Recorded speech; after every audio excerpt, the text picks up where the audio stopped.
Elliot, if you're not a doctor, your handwriting says you should be. Elliot Ratzman, ladies and gentlemen, from the 19107. My zip code!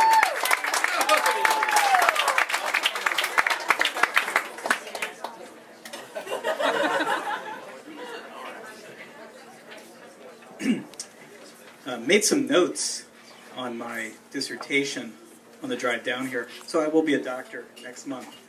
So I have the handwriting to match it. It's the mid-1980s, Cincinnati, Ohio. I'm around 15 years old, and it's one of the greatest days of my life. I see a sign go up in the local strip mall. Mavericks, comic books, and baseball cards coming soon.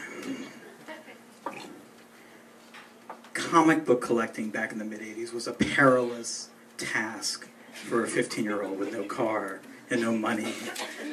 This is before the internet, where you can get comic books on a swipe of a credit card. This is before the mainstream of comic books, where there are graphic novels and everyone knows where to get all sorts of comic books at the local Barnes & Noble.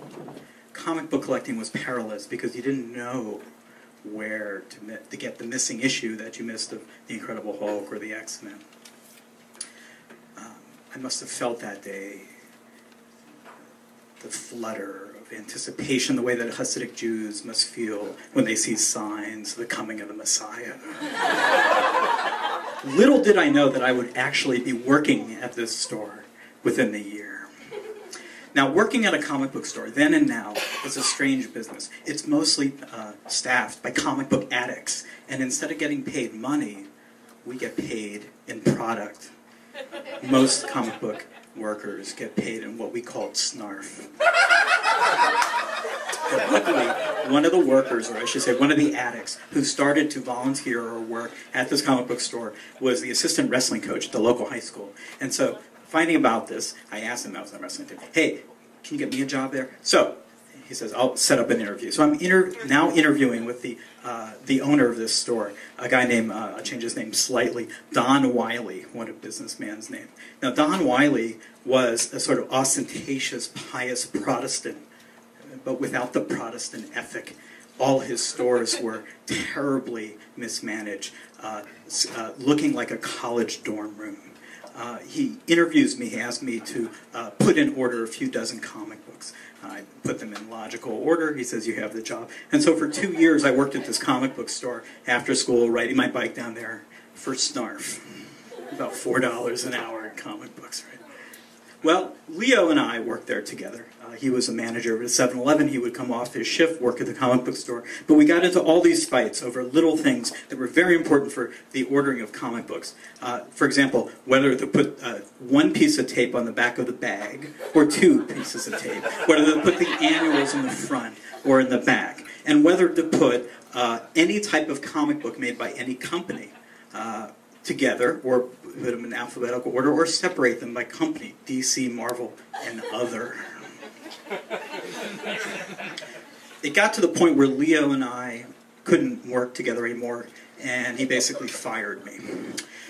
Then it turns out that Ron is going to open up another store, another comic book store, baseball card store. Now, Ron is kind of a baseball card guy.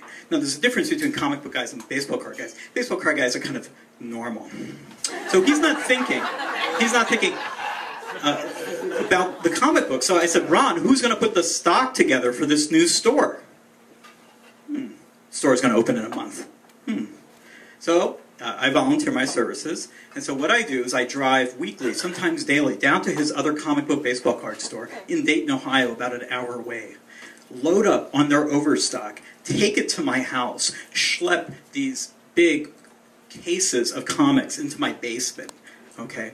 And putting together a complete comic book store, putting bags and comic book boards in one another, putting them in order, taping them with 2 pieces of tape, all within 4 weeks' time. So I finally get it all done.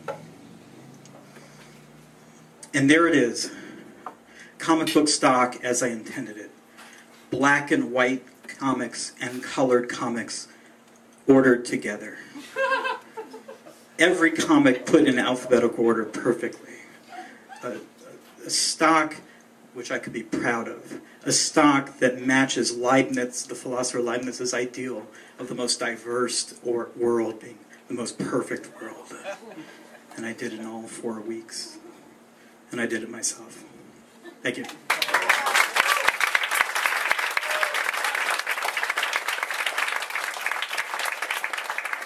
Please accept this gift of watercolors.